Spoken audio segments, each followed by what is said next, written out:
Watoto Children's Choir tours globally as ambassadors for the cry of the African child, often as a result of poverty, war, and disease.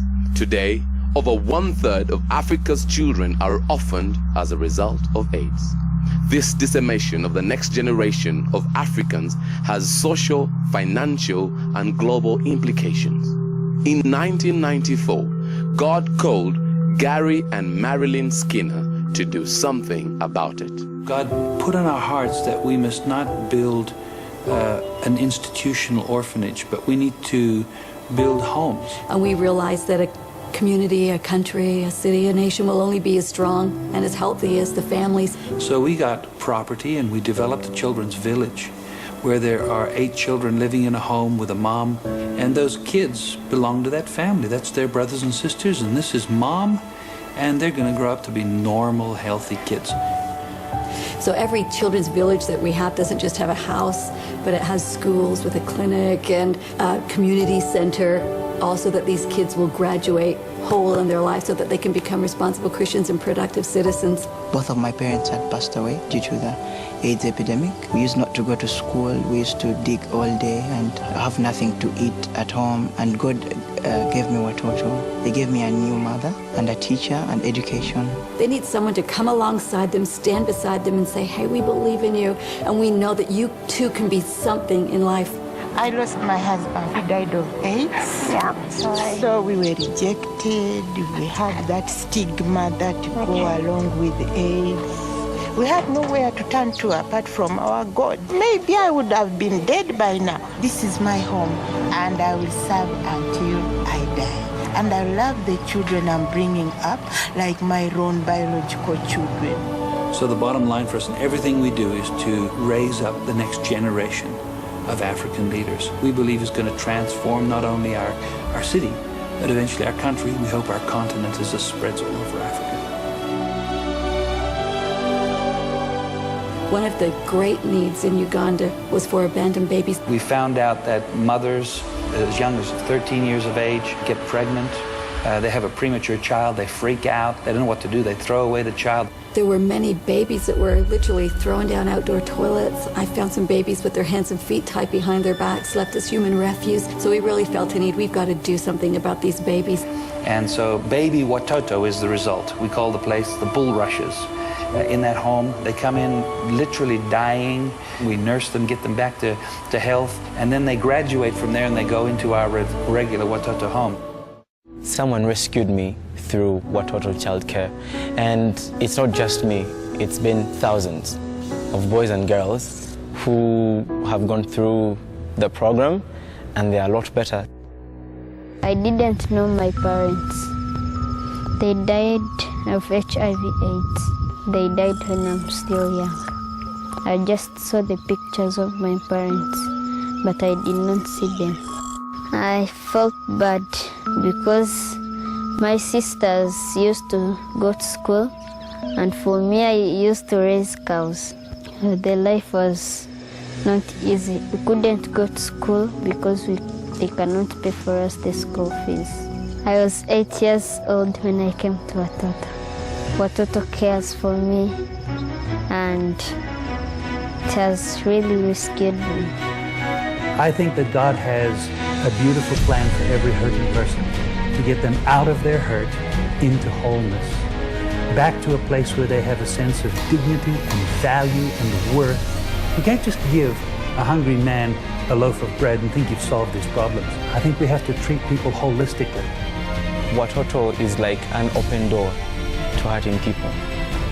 If there's any religion that God accepts, it's the one that looks after the orphaned and the widowed. And that's exactly what's happening at Watoto Church. The church is about love. It's about justice. It's about kindness, about goodness.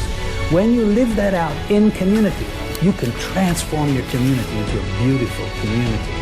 And when we love one another and we love God together, and we live in a community of love, we can solve any of our problems. It gives people hope when they realize the power of what real love is. Jesus is above everything, and he's the center of everything we do. Jesus, through the church, can change a person, he can change a community, and he can change our world.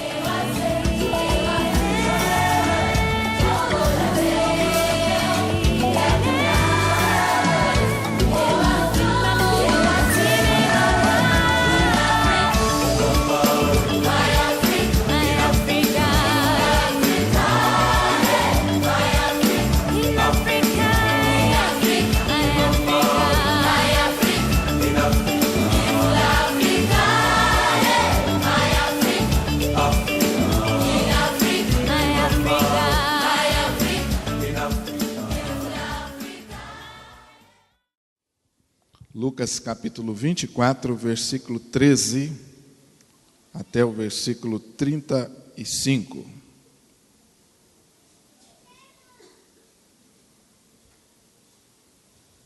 Lucas capítulo 24, versículo 13 em diante.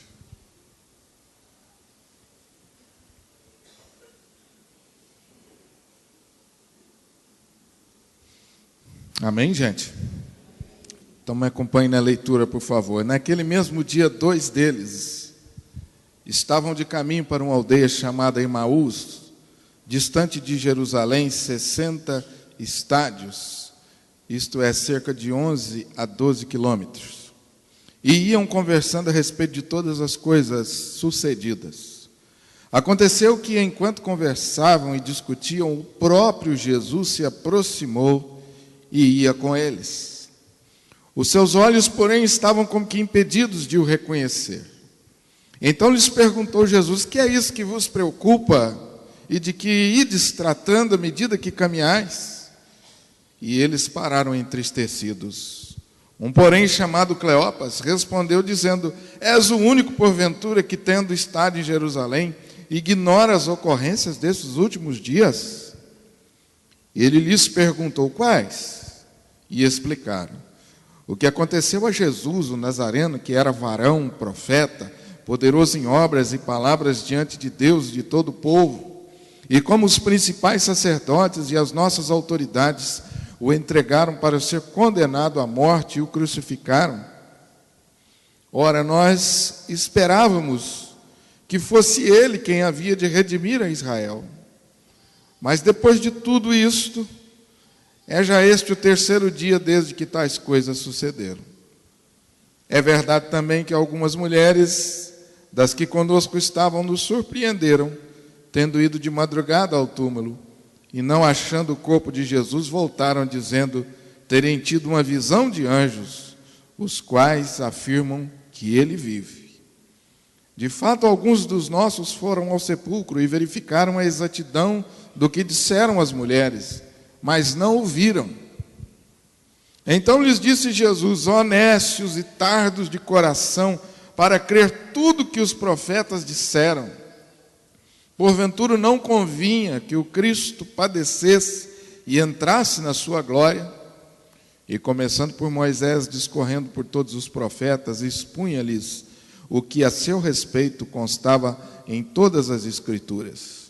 Quando se aproximavam da aldeia para onde iam, fez ele menção de passar adiante. Mas eles o constrangeram, dizendo: fica conosco, porque é tarde, o dia já declina. E entrou para ficar com eles. E aconteceu que, quando estavam à mesa, tomando ele o pão, abençoou e, tendo partido, lhes deu. Então se lhe abriram os olhos e o reconheceram. Mas ele desapareceu da presença deles. E disseram um ao outro: porventura não nos ardia o coração, quando ele pelo caminho nos falava, quando nos expunha as Escrituras? E na mesma hora, levantando-se, voltaram para Jerusalém, onde acharam reunidos 11 e os outros com ele, os quais diziam: o Senhor ressuscitou e já apareceu a Simão. Então os 2 contaram o que lhes acontecera no caminho e como fora por eles reconhecido no partir do pão. Deus abençoe essa palavra e possa aplicar ao nosso coração. Amém? Deixa sua Bíblia aberta nesse texto e vamos orar mais uma vez. Eu quero sugerir a você que ore especificamente pedindo a Deus para que fale ao seu coração. Nós cremos que Deus fala conosco. Nós cremos que você pode ter essa noite uma experiência que talvez você ainda não tenha tido. A experiência de perceber claramente que Deus está falando com você. Eu quero dizer a você e quero encorajar você a crer nisso. Isso é real. Nós cremos que Deus, através do seu Espírito Santo, se comunica conosco. A presença dele é real, é viva, é dinâmica. E ele quer falar com você essa noite. Deus querido, Fala ao nosso coração, Senhor.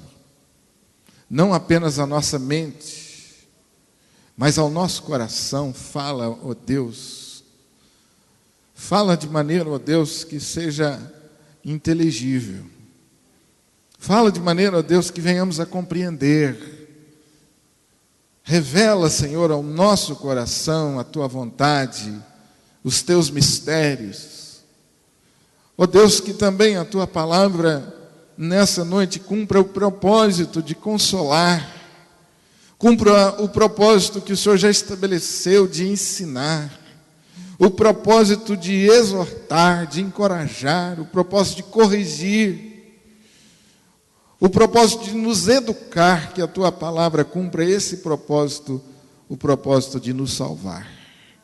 Ó Deus, em nome de Jesus, sensibiliza os nossos corações, abra a nossa mente para receber, que, ó Deus, apenas a influência do Teu Espírito Santo se faça sentir em nossos corações. Mais uma vez te pedimos em nome de Jesus. Amém e amém. Preste atenção, meu irmão querido, biblicamente, a nossa caminhada de fé, ela começa quando nós sentimos, percebemos de alguma forma, entendemos a graça do nosso Deus revelada na pessoa de Jesus como nosso único e suficiente Salvador. É quando nós entendemos que precisamos de Jesus e que sem Ele nós estamos completamente perdidos. E a Bíblia diz que algo sobrenatural acontece. Quando nós reconhecemos a Jesus como nosso único e suficiente Salvador e proclamamos isso e falamos isso, a Bíblia diz que quando nós confessamos isso com a nossa boca, nós somos salvos. E somos habitados pelo Espírito Santo de Deus. Amém? Isso é verdade bíblica. E nós começamos então aquilo que nós chamamos, e que a Bíblia repetidas vezes chama de caminhada. Em Hebreus chama de carreira da fé. Quando o autor dos Hebreus exorta os cristãos, dizendo a eles, olhando firmemente para o autor e consumador da vossa fé, corramos, vamos lá, gente, com perseverança a carreira que nos está proposta.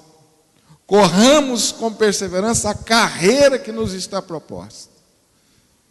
Todos nós aqui, eu creio que já estamos caminhando pela fé em Cristo Jesus. Amém? E eu queria perguntar a você, como que vai a sua caminhada? Uma pergunta pessoal que você poderia responder para você mesmo. Como que você está nessa caminhada? Tem muitas maneiras da gente caminhar, não é? Você pode caminhar indiferente, você pode caminhar alegre, exultante, na esperança, você pode caminhar levado pela multidão. Se você já enfrentou engarrafamento em alguma cidade, isso aqui em Uberlândia não é tão comum ainda, mas São Paulo é, de repente, né, você está num lugar e você é empurrado. Dentro do metrô, por exemplo, às vezes você caminha sem querer, né? Você é empurrado. Quando você vê, você já está lá dentro. Você sai também sem querer. A gente pode caminhar de diversas maneiras. Como que você está na sua caminhada de fé? Eu queria convidar você a olhar para esse texto nessa perspectiva. Quais as revelações de Jesus para nós que estamos nessa caminhada de fé? O que a palavra nesse texto nos ensina sobre essa caminhada de fé que eu e você começamos e estamos? Em primeiro lugar, o texto da palavra de Deus me ensina que existem dois destinos. O texto diz que naquele mesmo dia, versículo 13, por favor me acompanhe, os discípulos estavam indo para, versículo 13, para onde? Emaús. Eles estavam indo para Emaús, e eles estavam vindo de Jerusalém. Jerusalém era a capital, era a grande capital nos dias de Jesus. Jerusalém era o lugar onde estava situado o templo dos judeus. Era conhecida como a cidade de Davi. Jerusalém era um centro comercial, era um centro religioso, financeiro. Em Jerusalém estava Jesus Cristo durante a Páscoa, dias antes de sua crucificação. Em Jerusalém para Jerusalém afluíam milhares de peregrinos para celebrarem as festas judaicas, a festa da Páscoa, a festa do Pentecoste, a festa do Tabernáculo. Jerusalém era aquilo que nós podíamos chamar de o lugar da bênção. Algumas vezes a Bíblia associa a manifestação de Deus ao espaço geográfico. Mas preciso deixar muito claro que Deus não se restringe ao espaço geográfico. Ele se manifesta onde quer, do jeito que Ele quer, como quer. Ele tanto se manifesta no templo, como Ele também se manifesta no monte, que era dedicado a cultuar deuses, a idolatria, como no Monte Hermon. Mas muitas vezes a Bíblia associa o local, o espaço geográfico, a lugar da bênção, da manifestação de Deus. E nessa perspectiva, Jerusalém é o lugar da bênção, é onde as coisas estavam acontecendo, era onde Jesus estava. Era para onde as pessoas iam para adorar. Onde as pessoas recebiam as revelações e voltavam para as suas cidades. Porém, Emaús era um pequeno povoado, cerca de 11 a 12 quilômetros de distância de Jerusalém. Emaús significa riacho quente. Emaús era um povoado sem expressão. Emaús era o lugar para onde as pessoas buscavam refúgio. Emaús era o lugar para onde iam as pessoas que estavam fugindo, se escondendo de alguma coisa. Emaús era o lugar para onde as pessoas iam porque estavam desistindo. E é nessa perspectiva que o texto nos mostra e nos chama a atenção. Existem dois destinos, Jerusalém ou Emaús. O texto diz que os discípulos estavam vindo de Jerusalém. Eles estavam saindo do lugar onde Deus estava se manifestando. Eles estavam fugindo. Eles estavam indo na direção de Emaús. Eu e você caminhamos para algum lugar. É preciso que nós entendamos que nessa caminhada de fé, nós estamos indo na direção de algum lugar. E a pergunta que esse texto faz para mim, me leva a fazer para mim e para você, é: nós estamos indo para Jerusalém ou para Emaús? Emaús é o lugar dos que querem viver a vida velha, os velhos hábitos, os velhos costumes. Emaús é o lugar de retroceder, é o lugar de abandonar os sonhos de Deus. Jerusalém é o lugar do avivamento, é o lugar do novo de Deus, do renovo espiritual, de um novo começo, de uma caminhada com Jesus. Existem dois destinos. Para onde nós estamos indo? Jerusalém ou Emaús? Os discípulos estavam vindo para Emaús, decepcionados, tristes. Eles estavam voltando para Emaús porque viram os seus sonhos desmoronarem. Você observa no diálogo aqui com Jesus que eles estavam tristes, meio que depressivos. O texto nos diz que eles estão preocupados. Jesus pergunta para eles: que é isso que vos preocupa e que vocês estão indo, tratando, estão conversando? E o texto diz que eles pararam entristecidos. A verdade é que esses homens estão se sentindo derrotados. Eles apostaram em seguir a Jesus, mas a morte de Jesus parece que pôs ponto final nos sonhos e nos planos desses discípulos. E por isso eles resolvem voltar para Emaús. Você observa no contexto aqui seguinte, nos versículos seguintes, que os discípulos de Jesus, os apóstolos, ficaram em Jerusalém. Mas esses dois não resolveram voltar para Emaús. Escondidos. Voltaram comentando a decepção, a frustração, amargando a derrota. Existem dois destinos: Jerusalém ou Emaús. Mas eu tenho uma boa notícia para você. No caminho de Emaús é possível encontrar Jesus Cristo e Jesus Cristo ressuscitado. Amém? Enquanto caminhavam e discutiam a respeito de todas as coisas sucedidas, o próprio Jesus se aproximou e ia com eles. E eu queria aconselhar você a grifar isso na sua Bíblia, para que todas as vezes que você folheasse a sua Bíblia, e folheasse principalmente o Evangelho de Lucas, você se deparasse com essa expressão e que você nunca mais se esquecesse dela. E Jesus se aproximou e ia com eles.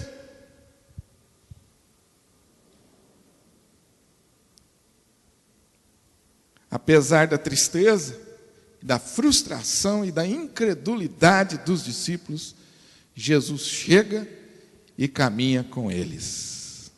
Amém, gente? Apesar da tristeza, da decepção, Jesus se aproxima e caminha com eles. O Cristo ressurreto se faz presente, transformando a tristeza em alegria, a decepção em vitória.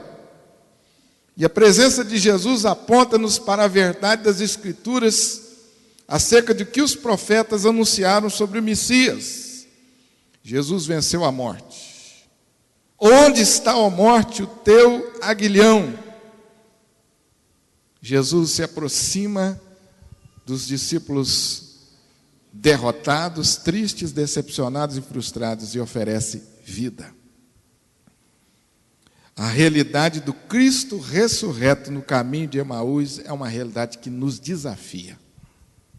Nos desafia a proclamar o significado profundo que o túmulo vazio tem. Nos desafia a um viver coerente com a doutrina da ressurreição. Nos desafia a uma vida nova. Uma vida ressuscitada e uma mente transformada. Nos desafia a viver, a caminhar, não segundo as nossas forças, mas a caminhar segundo o poder da ressurreição. Para onde você está caminhando? Jerusalém ou Emaús? Muitos de nós começamos a caminhada exultantes, animadíssimos, entusiasmados. Você lembra quando tudo começou? Você lembra? Será que você podia trazer à sua memória rapidamente o momento em que você encontrou a Cristo Jesus como Salvador? Você lembra como foram os dias seguintes?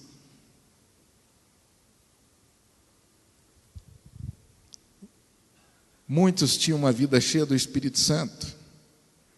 Muitos tinham uma vida exultante, cheia de planos, cheia de sonhos, animadíssimos com a realidade agora de viver com Jesus. Para onde você caminha? Os discípulos estão voltando para Emaús. Os discípulos olharam para trás. Os discípulos olharam para as circunstâncias. Os discípulos olharam para as dificuldades. É por isso que eu e você precisamos constantemente nessa caminhada perguntar, verificar a nós mesmos para onde nós estamos caminhando. Eu vou como que indo para Jerusalém ou estou caminhando como que indo para Emaús? Como que eu estou nessa caminhada? A boa notícia, meu irmão, é que se você de alguma forma se identifica com esses discípulos aqui voltando para Emaús, Jesus pode encontrar você no caminho. Que coisa tremenda! Jesus se aproximou e ia com eles. Às vezes a gente lê a Bíblia Sagrada, se depara com essa informação e fica pensando assim, mas isso é só naqueles dias, né, pastor? Jesus se aproximou e ia com eles, porque afinal de contas ele estava ali no meio deles em carne. Mas você crê, querido, que essa verdade se aplica à minha vida e à sua vida nessa caminhada, que Jesus de fato se aproxima de mim e de você, e a sua presença se faz sentir nessa caminhada? Você crê de fato nisso? Você caminha todos os dias, você vive, você desenvolve os seus projetos, você vive a sua vida, seja no âmbito familiar, no âmbito profissional, seja em que âmbito for, você vive como alguém que está caminhando com Jesus. Amanhã, muitos de nós, talvez aqui, quase que 100%, começamos uma vida rotineira, né? Rotineira. Vamos desenvolver as mesmas atividades no trabalho, na escola. Como que você vai enfrentar e vai vivenciar cada minuto, cada hora das próximos dias que Deus tem preparado para você? Como que você vai acordar amanhã e vai encarar o trabalho? Durante o dia. Você está indo para Jerusalém? Amém? Ou você está indo para Emaús? Como que você está nessa caminhada? É verdade que os dias não são todos iguais. Alguns dias nos reservam mais desafios do que os outros, né? Alguns dias, na verdade, os desafios são tão tremendos que a gente sente necessidade de algo mais. Parece que existem momentos na nossa vida em que as adversidades se concentram, né?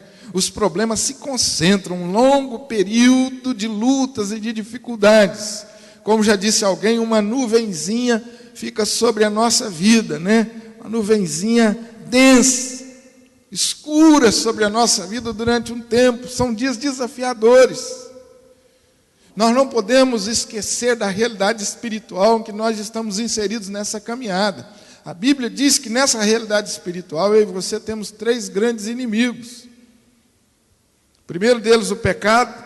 O segundo, nós temos o mundo. E terceiro, o diabo. A Bíblia, em diversas ocasiões, ela mostra para nós os servos de Deus na caminhada, enfrentando esses 3 perigos ameaçadores: o mundo, a carne e o diabo. Carne, eu estou me referindo também ao pecado. Carne é a nossa natureza pecaminosa. É o nosso inimigo íntimo, com o qual nós dormimos e acordamos. E que muitas vezes nos surpreende, se manifesta, como Paulo diz, levando a fazer aquilo que eu não quero. Paulo, ao compartilhar a sua experiência lá em Romanos, ele diz: o mal que eu não quero, às vezes eu faço, o bem que eu quero eu não consigo fazer. Há uma guerra dentro de mim. Paulo estava falando dessa luta interior que ele tinha contra a natureza humana e pecaminosa. Esse é um inimigo constante, ameaçador.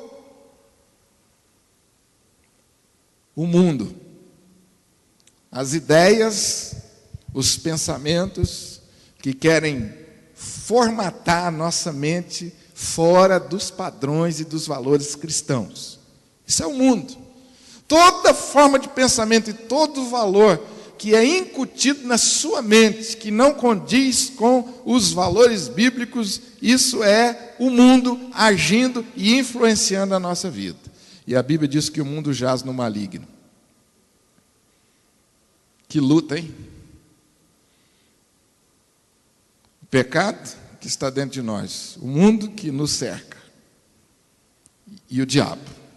A Bíblia diz que ele anda ao nosso derredor 24 horas por dia, esperando o momento para... Ele é especialista em nos fazer desanimar, especialista em nos ferir, em nos machucar e finalmente nos fazer desistir e olhar para trás. Ele é especialista a nos fazer desistir de ir para Jerusalém e nos convence que Emaús é melhor, é mais cômodo. Constantemente nós vivemos dentro dessa luta. E sinceramente, irmão, não sei se você concorda comigo, é uma luta desigual. É uma luta desigual, é uma luta que nós não podemos vencer sozinhos. Nós precisamos de algo mais. Esses discípulos estavam voltando para trás, desistindo dos seus sonhos, exatamente porque se sentiram muito fracos e desanimados. Faltava alguma coisa para eles. E naquele momento Jesus se aproxima e começa a trabalhar a vida deles. O que Jesus quer ensinar a nós? O que eu e você, o que nós precisamos nos lembrar nessa caminhada? Em primeiro lugar, existem 2 destinos: Jerusalém ou Emaús. E constantemente eu preciso me perguntar: como é que eu estou caminhando? Para onde eu estou indo agora? Ao encontro com Deus ou fugindo de Deus?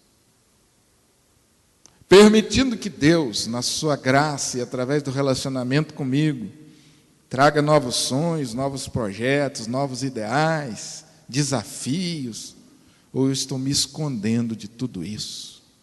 Porque a vida é muito perigosa e é melhor eu ficar em Emaús. Para onde eu estou indo?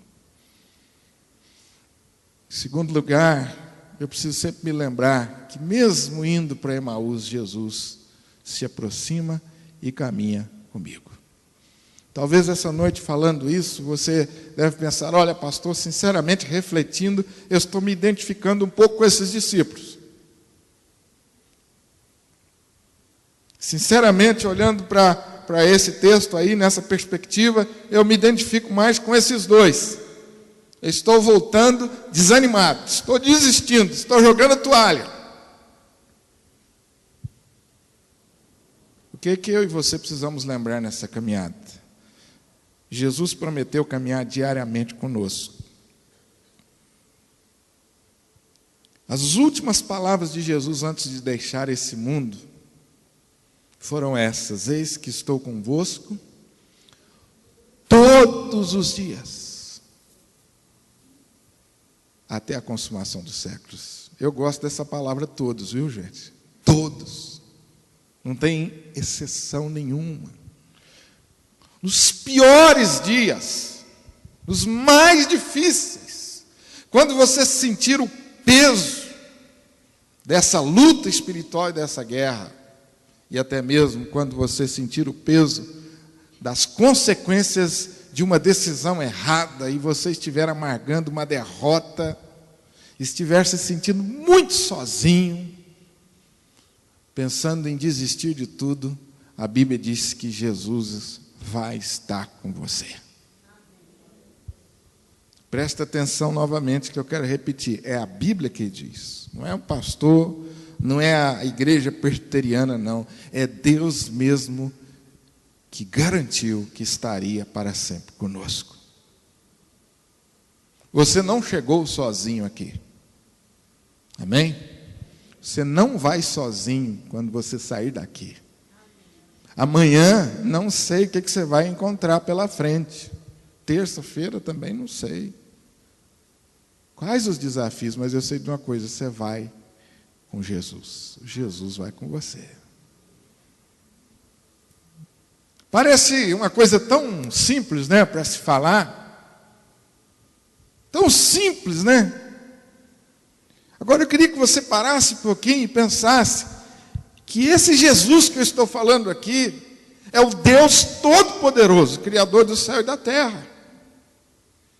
Eu queria que você parasse um pouquinho e pensasse que esse Jesus que vai com você é o Senhor dos senhores, o Rei dos reis. É aquele que venceu a morte, é aquele que venceu o mundo, é aquele que venceu o diabo. É Ele que caminha comigo e com você.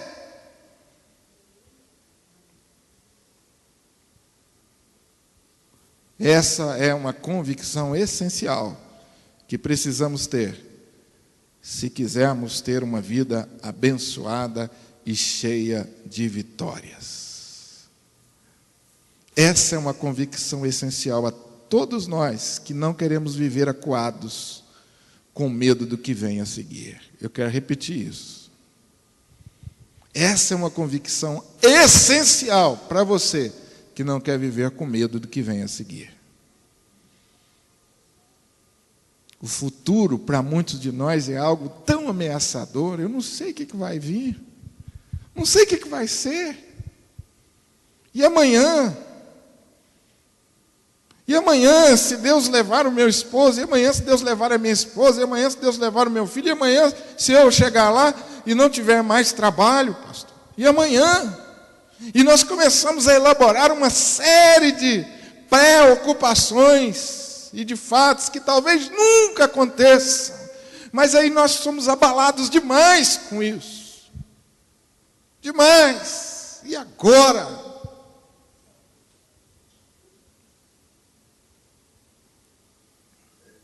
Caminhar no poder de Jesus é crer que Ele sempre está conosco. A gente ora pedindo a Deus poder, né? Já viu isso? A gente vê sempre em reuniões de oração, vigílias então. Deus dá poder à igreja, Deus abençoa o teu povo com poder. O que é esse poder que nós tanto queremos e tanto precisamos? Esse algo mais. Esse poder, essa força sobrenatural, ela advém dessa convicção. É a convicção que gera poder. É a verdade, uma vez vivenciada, que se transforma em força. A verdade é essa. Deus está comigo na pessoa de Jesus sempre, em qualquer circunstância. Portanto, eu não tenho o que temer. Isso é viver no poder do Espírito Santo. Em segundo lugar, eu e você precisamos crer que Jesus se manifesta em nossa caminhada de maneira especial nos momentos mais difíceis. Ele olha para aqueles 2 discípulos e diz assim: que é isso que vos preocupa? Do que vocês estão tratando à medida que vocês caminham? Irmãos, eu acho isso maravilhoso. Eu caminhar todos os dias, eu vivenciar todos os dias, sabendo que está do meu lado Jesus, e Ele se interessa pela minha condição emocional, Ele se interessa pelo meu ânimo, pela minha disposição, coisa tremenda. Jesus olha para eles e diz: por que vocês estão preocupados? Alguma vez Jesus já falou com você isso? Já indagou sobre os sentimentos que estão no teu coração? Uma indagação, uma pergunta que você não sabe de onde ela vem, mas no fundo você sabe que é Deus que está falando com você. Por que você está chorando? Por que você está pensando em desistir? Foi isso que Jesus tratou com eles nessa caminhada. Que coisa tremenda, né? Jesus aqui está se revelando de uma forma especial.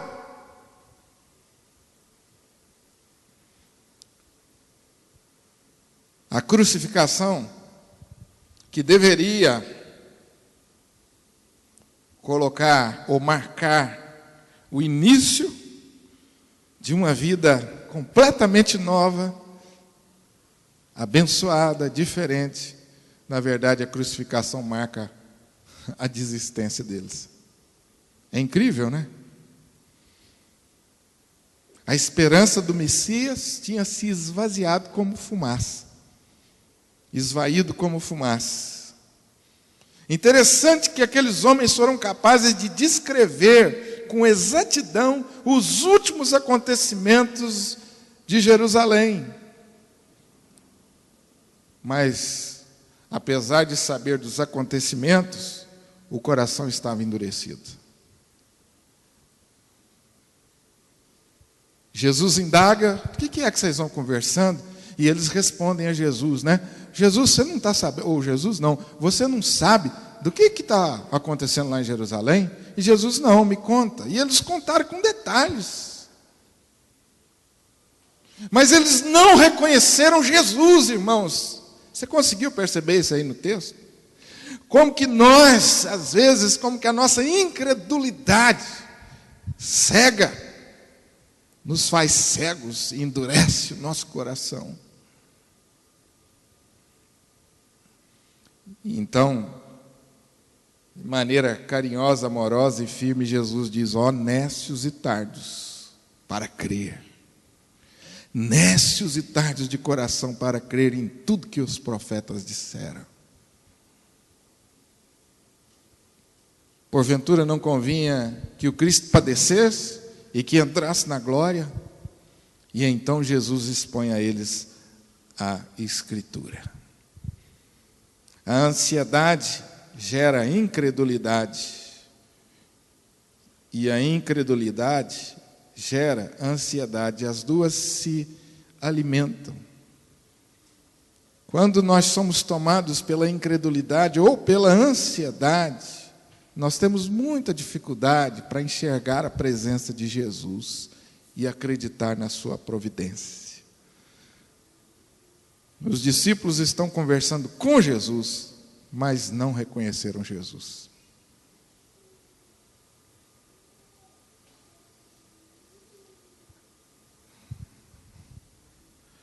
Em terceiro lugar, nessa caminhada, eu e você precisamos saber que Jesus caminha conosco, renovando a nossa visão espiritual e tornando ela cada vez mais ampla.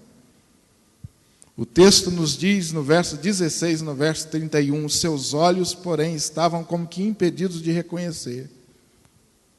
Os seus olhos estavam como impedidos de reconhecer. Irmãos, a palavra de Deus está se referindo a discípulos que conviveram com Jesus, que viram os milagres e os sinais de Jesus. Eles faziam parte do colégio, eles conviviam com o colégio apostólico, embora não fossem apóstolos, eles conviviam com eles, faziam parte dos 50 discípulos que estavam sempre acompanhando Jesus. Mas apesar de viverem todo esse tempo ao lado de Jesus, o seu coração estava endurecido e eles não reconheceram Jesus. É por isso que Paulo, quando ora pela igreja, ele diz assim: iluminados os olhos do vosso coração, para saberdes qual a grandeza do poder para com os que cremos, segundo a eficácia do seu poder. Andaram com Jesus, presenciaram os milagres de Jesus, mas não reconheceram a Jesus. Caminhar no poder de Jesus é ter a nossa visão espiritual constantemente renovada. Em quarto lugar, o que eu e você nós precisamos saber nessa caminhada de fé. Jesus caminha conosco, aquecendo o nosso coração com a sua palavra. Jesus caminha conosco, aquecendo o nosso coração com a sua palavra. E disseram um ao outro: porventura não nos ardia o coração quando ele pelo caminho nos falava, quando ele pelo caminho nos expunha as Escrituras?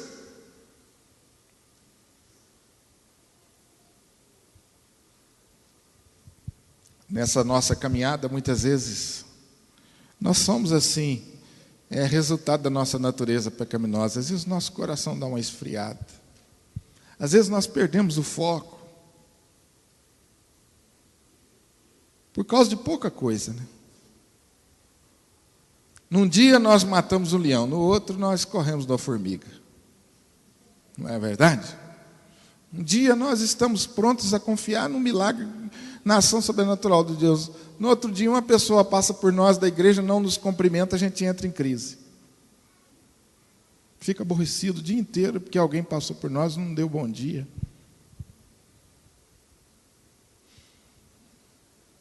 Nós somos assim, às vezes, a nossa natureza é vacilante, mas Jesus caminha conosco, aquecendo nosso coração com a palavra. A palavra de Deus é viva, eficaz, para corrigir, para ensinar, para educar e para trazer esperança.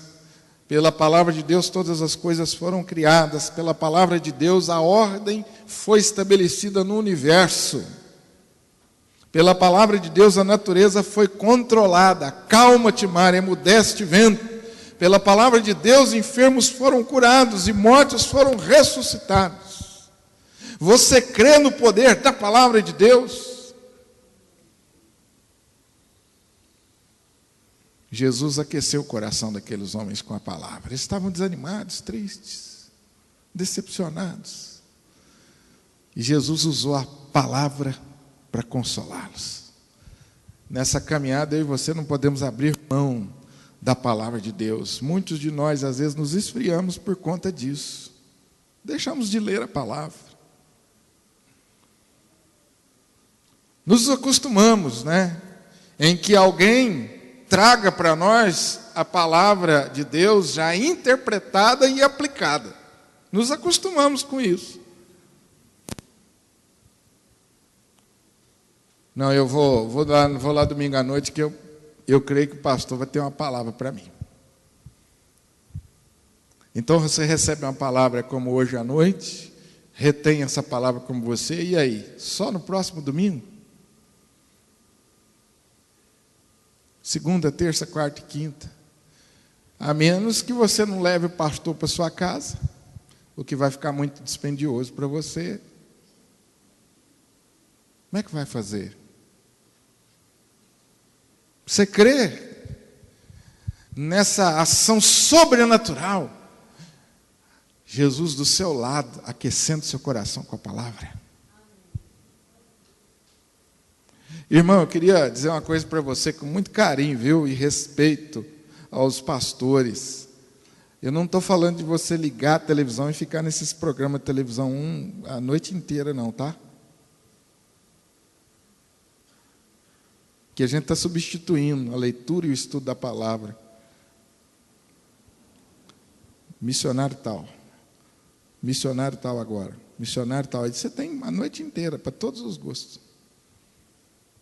Não estou falando disso, não. Estou falando de você sentar e abrir a palavra.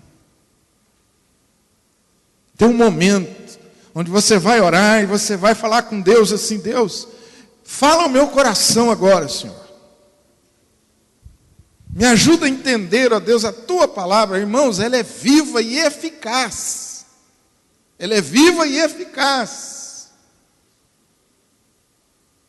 Então você precisa, nós precisamos nessa caminhada, dessa palavra, usar essa palavra, recorrer a essa palavra. É ela que vai nos ajudar, é ela que vai nos sustentar. Muitas vezes a gente segue nessa caminhada achando que está fazendo tudo certo, se julgando o dono da verdade. E aí a gente abre a palavra de Deus mostra para a gente que não é bem assim. Nos convence do pecado, da justiça e do juízo. Já aconteceu isso com você? Por isso é necessário nós lermos e estudarmos a palavra de Deus e amarmos essa palavra de Deus. Jesus caminha conosco aquecendo o nosso coração. O coração daqueles 2 discípulos começou a arder pela autoridade de Jesus, pela verdade da palavra. Ela é apta para discernir os pensamentos e propósitos do coração. Caminhar no poder de Jesus é ter sempre o coração aquecido pela palavra. 5º lugar, Jesus caminha conosco, Jesus vai conosco, nos ajudando a cumprir a nossa missão. Jesus caminha conosco, nos ajudando a cumprir a nossa missão. Na mesma hora, diz o texto, levantando-se, voltaram para Jerusalém, onde acharam reunidos os 11 e os outros com ele. E sabe o que eles foram fazer? Dar testemunho da experiência que tiveram com Jesus. Então os 2 contaram o que lhes acontecera no caminho. Os discípulos que caminhavam desolados e sem direção, agora eles têm uma missão: compartilhar que Jesus Cristo está vivo e ressurreto. Você quer ter um sinal seguro de que Jesus está caminhando com você? É essa visão, esse amor, essa paixão evangelística. Quem caminha com Jesus não consegue ficar sem falar de Jesus. É sinal de que Jesus está com você, que você está em comunhão com Ele, que vocês estão conectados. Quando você ama falar a palavra de Deus, quando você não consegue ficar sem compartilhar a palavra de Deus e as suas experiências com os seus amigos. Discípulo que tem o coração aquecido tem fogo para esquentar o coração dos outros. Caminhar no poder de Jesus é ter compromisso de compartilhar a mensagem com outros. E por último, para concluir, eu queria dizer para você que nessa caminhada, diante da manifestação de Jesus, eu e você precisamos nos posicionar. Diante da manifestação de Jesus, eu e você precisamos nos posicionar. Em primeiro lugar, precisamos lembrar que Jesus está sempre conosco, não importa as circunstâncias. Amém? Em segundo lugar, nos momentos mais difíceis, Ele vai se manifestar de uma forma que você não terá dúvidas. Terceiro lugar, nessa caminhada, Jesus constantemente vai renovar a sua visão espiritual. Vai trazer novos sonhos e novas paixões. Em quarto lugar, nessa caminhada, Jesus vai aquecer o seu coração com a palavra. Em quinto lugar, Jesus vai caminhar com você, ajudando você a cumprir a missão. Jesus vai caminhar com você, ajudando a cumprir a missão. Nós estamos em missão. Nós vivemos para cumprir a missão. Por que você vive? Por que eu vivo? Por que eu estou caminhando, pastor? Porque Deus tem uma missão para você aqui. Amém, gente? Você sabe qual é essa missão? Você tem um texto bíblico em que você tem a direção certa da razão do porquê você existe, porque eu existo. O que Jesus me chamou para fazer e chamou você para fazer? Ser um bom advogado? Ser um bom médico? Ser um bom enfermeiro? Ser um bom professor? Ser um bom administrador? Ser um bom pastor? É para isso que Ele me chamou? Isso tudo é meio. O fim, Ele me chamou para que eu seja porta-voz dEle nesse mundo. A Bíblia diz que nós somos embaixadores de Cristo. Aonde eu vou, eu represento Cristo. A minha boca é a boca de Cristo. A minha mão é a mão de Cristo. Os meus pés são os pés de Cristo. Amém? Vocês estão me entendendo, gente? Vocês estão falando amém. Você vai levantar amanhã, melhor, não vamos esperar amanhã não. Você vai levantar desse banco.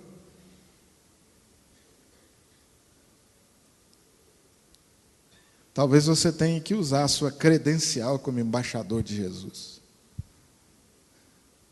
Uma coisa tremenda. E amanhã nós vamos trabalhar.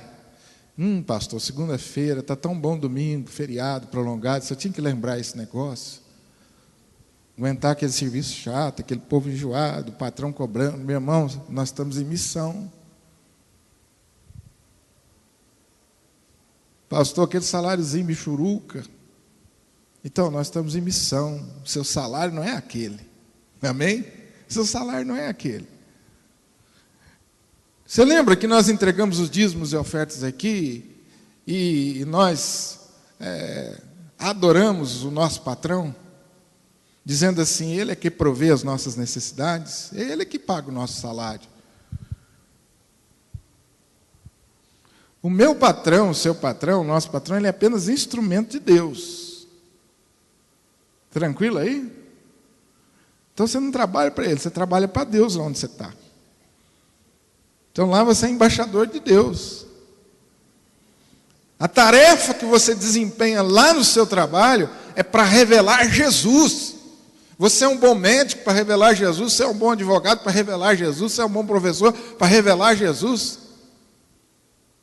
Você é um bom administrador para revelar Jesus, você é um bom atendente, um bom recepcionista para revelar Jesus. Isso é o fim de tudo. E Jesus constantemente nessa caminhada, Ele me faz lembrar disso, que às vezes eu perco o foco e me envolvo com as coisas desse mundo. E aí eu começo a voltar para Emaús.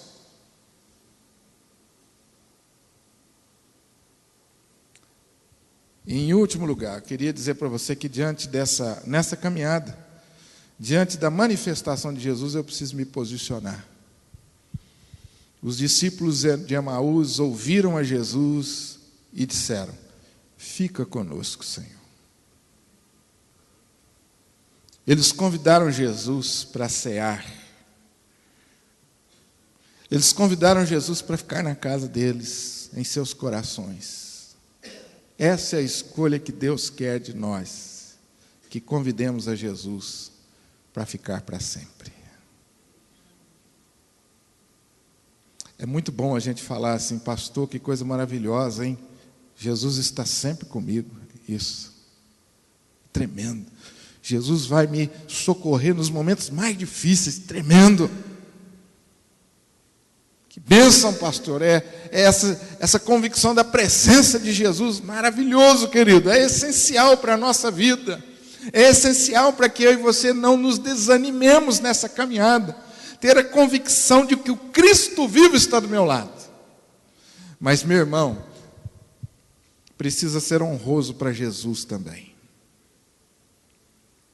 É honroso para mim, é um privilégio que eu não tenho como descrever ter Jesus do meu lado. Mas precisa ser honroso para Ele também estar comigo. Fica comigo, Senhor. Não apenas para uma refeição, ou não apenas nos momentos difíceis. Fica comigo sempre. Dirija a minha vida, Senhor. Vá à frente de mim, eu vou atrás, seguindo os seus passos. Seja Senhor da minha vida. A nossa geração, isso se tornou muito comum, né? Eu não sei se antes da nossa geração havia isso. Me parece, pelo que eu ouço falar, que não, mas a gente é assim, né? Na hora do aperto, a gente corre para buscar a bênção. Recebe a bênção e esquece. Só no próximo aperto. Como que você está nessa caminhada com Jesus? Você conhece Jesus? Você já reconheceu Jesus do seu lado? Jesus gosta de estar com você? Jesus gosta de caminhar com você?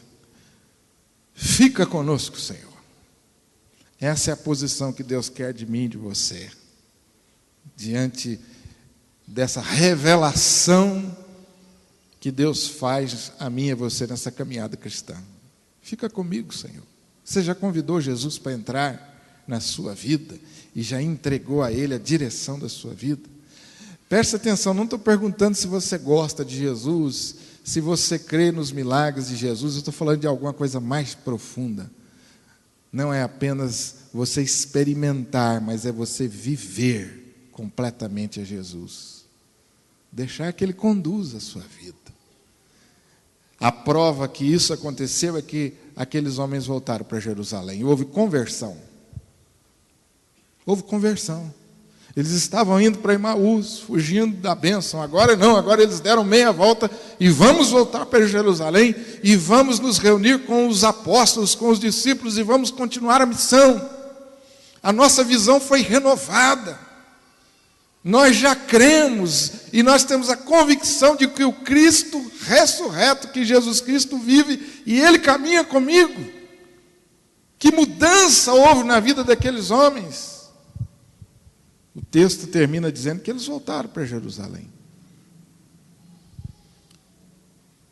Quando Jesus entra na nossa vida definitiva, acontece uma mudança. Em todos os aspectos. E mudança para melhor. Você já entregou sua vida a Jesus?